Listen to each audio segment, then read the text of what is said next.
नमाज तरावीह की तारीख समझने के लिए हमें सबसे पहले इस्लाम के इब्तदाई दौर रमज़ान के रोज़ों की फ़र्जियत और क़यामुल लैल के तसव्वुर को समझना होगा।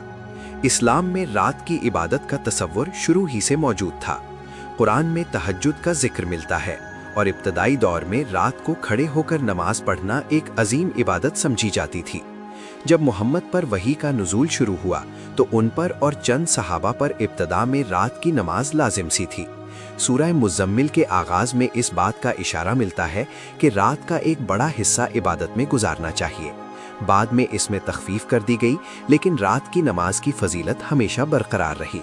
इसी सिलसिले का एक ख़ास इजहार रमज़ान के महीने में क़याम करना है, जिसे बाद में तरावीह कहा गया। रमज़ान के रोज़े 2 हिजरी में फ़र्ज़ हुए। रोज़े फ़र्ज़ होने के बाद रमज़ान की रातों की इबादत की अहमियत और बढ़ गई। नबी करीम सल्लल्लाहु अलैहि वसल्लम खुद रमज़ान में रात को लंबी नमाज पढ़ते, कुरान की तिलावत करते और सहाबा को भी इसकी तरगीब देते। अहादीस में आता है कि जो शख्स ईमान और सवाब की नीयत से रमज़ान में क़याम करता है, उसके पिछले गुनाह माफ़ कर दिए जाते हैं। यहाँ क़याम रमज़ान का लफ्ज़ आता है, जो असल में तरावीह ही है। इस वक्त तक इस नमाज को जमात के साथ बाकायदा हर रात अदा करना लाजिम या मुस्तकिल तौर पर मुकर्रर नहीं हुआ था, बल्कि लोग अपने अपने तौर पर या छोटी छोटी जमातों में पढ़ लेते थे।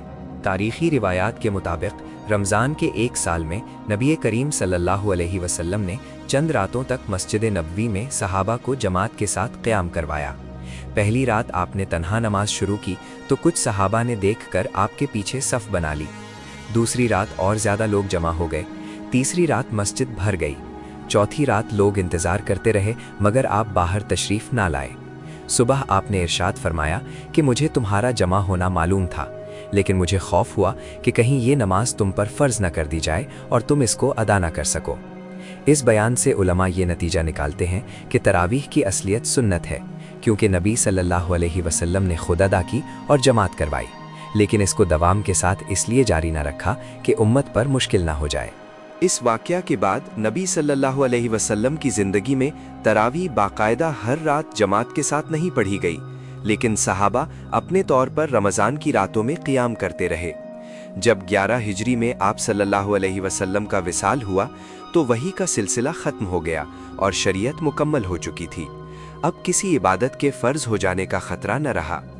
इसी पस मंज़र में अगला मरहला शुरू होता है, जो तरावीह की तारीख़ में बहुत अहम है। खिलाफत रशीदा के दौर में, ख़ास तौर पर उमर इब्न अल ख़त्ताब के ज़माने में, तरावीह को बाकायदा जमात के साथ मुनज़्ज़म शक्ल दी गई। रिवायत है कि एक रात हज़रत उमर मस्जिद में आए तो देखा कि लोग मुख्तलिफ़ गिरोहों में अलग अलग नमाज पढ़ रहे हैं। कोई अकेला है, कोई छोटी जमात बनाकर। उन्होंने फरमाया कि अगर इन सबको एक कारी के पीछे जमा कर दिया जाए तो बेहतर होगा। फिर उन्होंने उबई इब्ने काब को इमाम मुकर्रर किया और लोगों को उनके पीछे जमा कर दिया। जब सब एक इमाम के पीछे बाकायदा सफ़ बनाकर पढ़ने लगे तो हज़रत उमर ने फरमाया, नेमतुल बिदअतु हाज़िही, यानी ये कितनी अच्छी बिदात है। यहाँ से एक फ़िक़ही बहस शुरू होती है जो आज तक जारी है कि हज़रत उमर ने इसको बिदात क्यों कहा, जबकि असल अमल तो नबी सल्लल्लाहु अलैहि वसल्लम से साबित था। उलमा की अक्सरियत का कहना है कि यहाँ बिदअत का लफ्ज़ लुग़वी मानी में इस्तेमाल हुआ, शरी मानी में नहीं। यानी एक ऐसा काम जो इस शक्ल में पहले मुस्तकिल तौर पर नज़र नहीं आता था, मगर उसकी बुनियाद सुन्नत पर मबनी थी। चुनाचे अहले सुन्नत वल जमात के नज़दीक तरावीह सुन्नत मुअक्कदा है, बिदअत सय्या नहीं। हज़रत उमर ने कोई नई इबादत ईजाद नहीं की, बल्कि नबी सल्लल्लाहु अलैहि वसल्लम के अमल को एक मुनज़्ज़म निज़ाम दे दिया जब फ़र्ज़ होने का ख़तरा ख़त्म हो चुका था। रकातों की तादाद के बारे में भी तारीख़ में इख्तिलाफ़ मिलता है। रिवायत मिलती है कि नबी सल्लल्लाहु अलैहि वसल्लम ने रमज़ान और गैर रमज़ान में अक्सर 11 रकात, 8 क़याम प्लस 3 वित्र से ज़्यादा नहीं पढ़ी, लेकिन हज़रत उमर के दौर में 20 रकात जमात के साथ पढ़ने का रिवाज आम हुआ। बाद के फ़ुक़हा, ख़ास तौर पर हनफ़ी, शाफ़िई और हनबली मसलक में 20 रकात को तरावीह की मशहूर तादाद माना गया। मालिकी रिवायत में 36 रकात तक का जिक्र मिलता है, जो मदीना के अमल पर मबनी था। इससे ये वाज़ेह होता है कि तरावीह की बुनियादी असलियत क़याम रमज़ान है, जबकि रकातों की तादाद में वुसअत और इख्तिलाफ की गुंजाइश रही है। तरावीह का लफ्ज़ तरवीहा से निकला है, जिसका मतलब है आराम करना। सहाबा और ताबीन लंबी तिलावत करते थे, हर 4 रकात के बाद थोड़ा वक्फा करते, इसीलिए इस नमाज को तरावीह कहा जाने लगा। इब्तिदाई दौर में कुरान मुकम्मल सुनाने का एहतमाम भी होता था। उबई इब्न काब और दूसरे कुर्रा लंबी लंबी तिलावत करते, हत्ता कि लोग आसाओं का सहारा लेकर खड़े रहते। ये मंजर रमज़ान की रातों का खास शुआर बन गया। मस्जिद नबवी, जो अल मस्जिद अन नबवी में वाक़या है, तरावीह की तारीख का मरकज़ी मकाम रहा। यहीं नबी सल्लल्लाहु अलैहि वसल्लम ने क़याम करवाया, यहीं हज़रत उमर ने जमात को मुनज़्ज़म किया। इसके बाद मक्का मुकर्रमा और दूसरे शहरों तक ये रिवायत फैली। मक्का और मदीना इस्लाम के मरकज़ थे, वहाँ से तरावीह का निज़ाम पूरी इस्लामी दुनिया में फैल गया। बनी उमैया और बनी अब्बास के दौर में भी हर साल रमज़ान में तरावीह का एहतिमाम होता रहा। हर दौर के सुल्तान और हुक्मरान इस बात का खास ख्याल रखते कि मसाजिद में कारी मुकर्रर हों जो खुशिलहानी और तजवीद के साथ कुरान सुनाएं। अब सवाल उठता है कि क्या तरावीह सुन्नत है या बिदअत?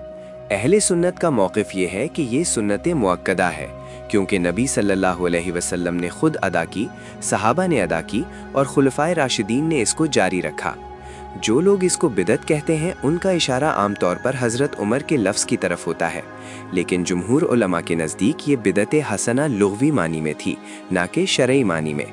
शिया फ़िक़्ह में आमतौर पर तरावीह को जमात के साथ पढ़ना मुस्तहब नहीं माना जाता, बल्कि नफल नमाज को फ़र्ज़ नमाज़ों की तरह बाकायदा जमात से पढ़ने पर तनकीद की जाती है।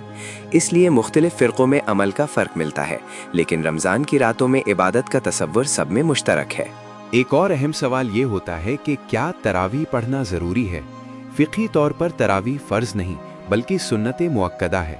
अगर कोई शख्स तरावीह ना पढ़े तो उसका रोज़ा बिल्कुल सही होता है, रोज़ा अपनी शराइत के साथ मुकम्मल होता है और तरावीह उसकी सेहत की शर्त नहीं। लेकिन रमज़ान के अज्र व सवाब को मुकम्मल तौर पर हासिल करने के लिए तरावीह को बहुत अहमियत दी जाती है। उलमा कहते हैं कि जो शख्स बग़ैर उज़्र के हमेशा तरावीह छोड़ दे वो एक अजीम सुन्नत से महरूम होता है और अजर अजीम खो देता है, लेकिन उस पर रोज़ा दोबारा रखना या क़ज़ा करना लाजिम नहीं होता। तारीख़ के हर दौर में तरावीह ने मुस्लिम मुआशरे को रूहानी तौर पर जोड़ कर रखा। अंदलुस से लेकर हिंदुस्तान तक, तुर्क से लेकर अफ्रीका तक, हर जगह रमज़ान की रातों में मसाजिद रोशन होती रही हैं। हिंदुस्तान और पाकिस्तान में ख़ास तौर पर 20 रकात तरावीह का रिवाज है, जहां हाफिज़ कुरान पूरे महीने में 1 या कभी कभी 2 दफ़ा कुरान मुकम्मल सुनाते हैं। ऑटोमन दौर में इस्तंबुल की मसाजिद में भी तरावीह का शानदार इह्तिमाम होता था। आज के दौर में भी सऊदी अरब के हरमैन शरीफैन में तरावीह दुनिया भर में लाइव देखी जाती है और लोग रूहानी लुत्फ़ उठाते हैं।